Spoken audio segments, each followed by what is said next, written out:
আৰু এখন টোলগেটত ধন দিবলৈ সাজু হওক আপুনি কিয়নো কলিয়াবৰ মহকুমাৰ চুলুঙত নিৰ্মাণ হৈ আছে আৰু এখন টোলগেট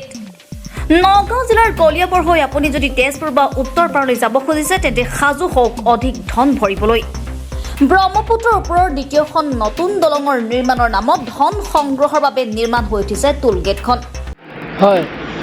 আজি আমি ঘৰৰ পৰা কলিয়াবৰলৈ ওলাইছিলোঁ দেখিলোঁ যে টোলগেটখন প্ৰায় মুকলি হওঁ মানে চাগে 2 এদিনতে মুকলি হ'ব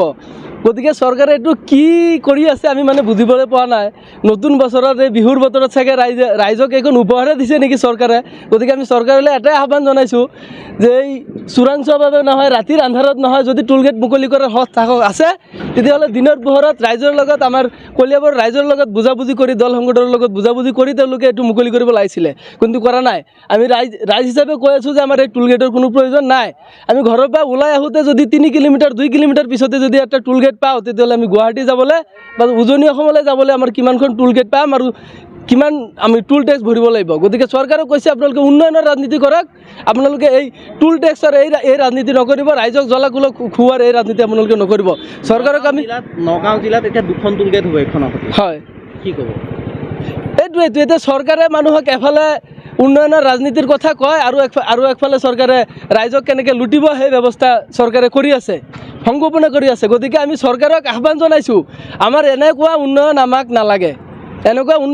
নালাগে আমাক এই টোল নালাগে টোল টেক্স আমি দিব নোৱাৰিম গতিকে বিশেষকৈ আমাৰ কলিয়াবৰ অঞ্চলৰ মানুহ একেবাৰে অতিকৈ মানে আপোনাৰ পিছপৰা অঞ্চল বুলি ক'ব লাগিব অসমৰ ভিতৰত কাৰণ ইয়াৰে বেছিভাগ মানুহে আপোনাৰ খেতিৰ ওপৰত কৃষিৰ ওপৰত নিৰ্ভৰ গতিকে এওঁলোকে যদি এখন 4চকীয়া বাহন কিনিছে এতিয়া 3 কিলোমিটাৰ 4 কিলোমিটাৰ আহি তেওঁলোকে টোল টেক্স দিব নোৱাৰে গতিকে আমি চৰকাৰক কৈছোঁ অতি শীঘ্ৰে টোলগেট বন্ধ কৰক আমাৰ এই টোলগেট নালাগে অন্যথা আমি দল সংগঠন আমি ৰাইজ আমি এই ৰাজপথত আমি আন্দোলনত নামিবলৈ বাধ্য হ'ম যাৰ বাবে এতিয়া চকু কপালত উঠিছে সৰ্বসাধাৰণ ৰাইজৰ লগতে দল সংগঠনৰ কলিয়াবৰৰ পৰা আদিত্য সিঙৰ ৰিপৰ্টাৰ লাইভ অসম কওক টোলগেটখন 23 তাৰিখৰ পৰা আৰম্ভ হ'ব বুলি আমি গম পাইছোঁ কি ক'ব হয় পোনপ্ৰথমেই টোলগেটৰ জৰিয়তে ভাৰত চৰকাৰ তথা অসম চৰকাৰৰ ধিক্কাৰ আৰু গৰিহণা দিছোঁ আজি বিজেপি চৰকাৰ অহাৰ পাছৰে পৰাই বিশেষকৈ ৰাইজৰ ওপৰত যি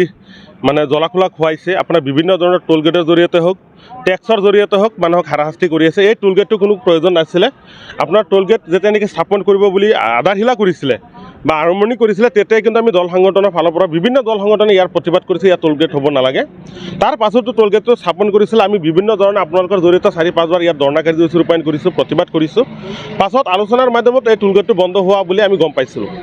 এতিয়া আকৌ পুনৰাই লুকাই এই টোলগেটটো আপোনাৰ আৰম্ভ কৰিব বিচাৰিছে এই আমাৰ নতুন বছৰৰ এক মানে সঁচা কথা যে নতুন বছৰটো আমাৰ ভাল যাব নালাগে বেয়া দিশত যাক তেনেকুৱা আৰু চৰকাৰে ভাবি পেলাই টোলগেটটো আৰম্ভ কৰিছে এই টোলগেট অতি শীঘ্ৰে বন্ধ হ'ব লাগে বিশেষকৈ আৰু যদি বন্ধ নহয় আমি গণতান্ত্ৰিক হিচাপে ৰাইজক লৈ পেলাই ৰাইজৰ স্বাৰ্থত যি গণতান্ত্ৰিক আন্দোলন কৰিবৰ কাৰণে আমি সাজু হৈ আছোঁ এই টোলগেট অতি শীঘ্ৰে বন্ধ হ'ব লাগিব ৰাইজক আৰু হাৰাশাস্তি কৰিব নালাগে আজি আপোনালোকে চাওক GSTৰ দ্বাৰাই হওক আৰু বিভিন্ন ধৰণৰ বিজেপি চৰকাৰে আজি দেশৰ কোনো ধৰণৰ উন্নতিৰ কোনো কথা নাই গাদী ৰক্ষাৰ ক্ষেত্ৰত গাদীত বহি থাকিব লাগে প্ৰধানমন্ত্ৰী হ'ব লাগে মুখ্যমন্ত্ৰী হ'ব লাগে মন্ত্ৰী চিটটো পাব লাগে তেখেতসকলে সেইখিনি চিন্তাহে কৰিছে কিন্তু ৰাইজৰ কোনো স্বাৰ্থ হ'ব লাগে তেখেতসকলে কিন্তু চিন্তা কৰা নাই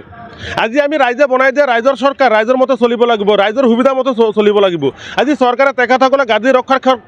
স্বাৰ্থত তেখেতসকলে ৰাইজৰ ওপৰত যি ধৰণে অন্যায় অত্যাচাৰ কৰিছে সেইখিনি কিন্তু আমি দল সংগঠনৰ তথা ৰাইজে মানি নলওঁ অতি শীঘ্ৰে এই টোলগেট বন্ধ কৰক তাৰ কাৰণে আমি তীব্ৰভাৱে দাবী জনাইছোঁ